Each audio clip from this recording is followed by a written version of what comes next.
Your grandfather worked one job his entire life. He built a house, raised 4 kids, retired with dignity, all on a single salary. Now look at you. You might have 2 income streams, a side hustle, and 3 subscriptions you forgot you signed up for. And you still have no idea where your money actually goes. Something changed. And I promise you, it was not your work ethic. In this video, I am going to show you exactly what happened to money, why the rules your parents followed no longer apply, and what you need to do right now in the world you are actually living in. Let us go back. Not that far, just a few decades.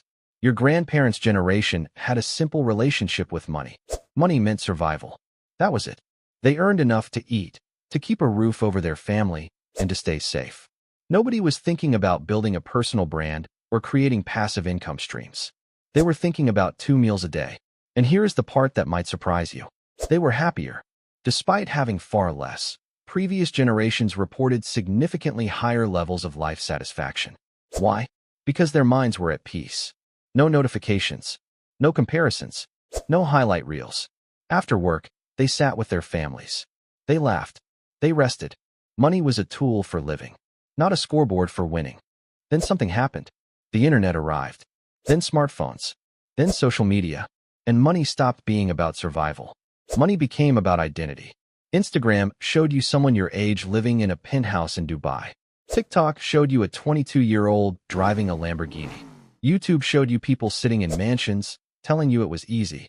And your brain, the very same brain wired for survival, did something dangerous. It compared. Suddenly your life felt small.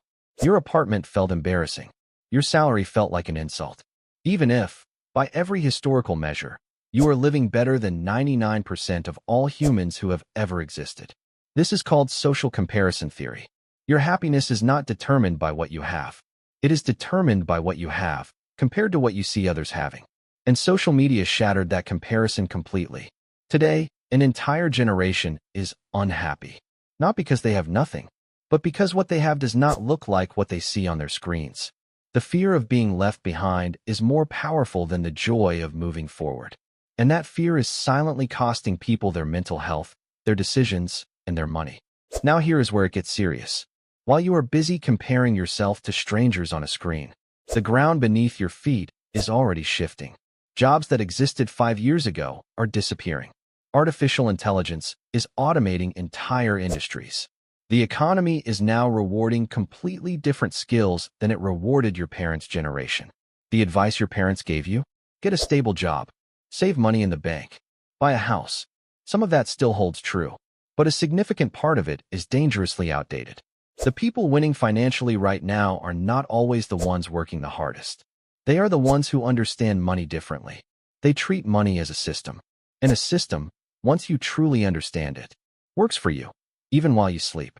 So let me tell you the truth that most people online are not saying clearly enough. Money is not good. Money is not bad. Money is a tool.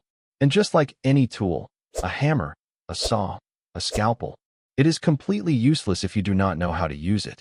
And it becomes dangerous if you do not respect it. The real problem is not that you do not earn enough. The real problem is that nobody ever taught you the fundamentals. How to think about money clearly. How to manage it before it starts managing you. How to save without feeling like you are punishing yourself. How to invest, even with a small amount, so your money begins building a future for you. Spending money is easy. Wasting it is even easier. But knowing exactly where every dollar goes and making each one work with intention, that is the skill that separates the people who move forward from the people who stay stuck. Here is what I need you to understand right now. You do not need to be wealthy to start. You do not need to wait for a bigger paycheck. You need to build the foundation today with whatever you already have. Because the earlier you start, the more powerfully time works in your favor. That is not motivation. That is mathematics. This channel, Rich Mind, Poor Mind, exists for one reason: to give you the financial education you were never taught in school. Step by step. No jargon. No gatekeeping. No get-rich-quick nonsense. Just honest, practical knowledge. Built from the ground up for people who are starting from zero. If that sounds like you, then you are exactly where you need to be. Hit subscribe, because the next video is where we actually begin building. We are going to cover the very first thing you should do with your money. And most people get it completely wrong. I will see you there.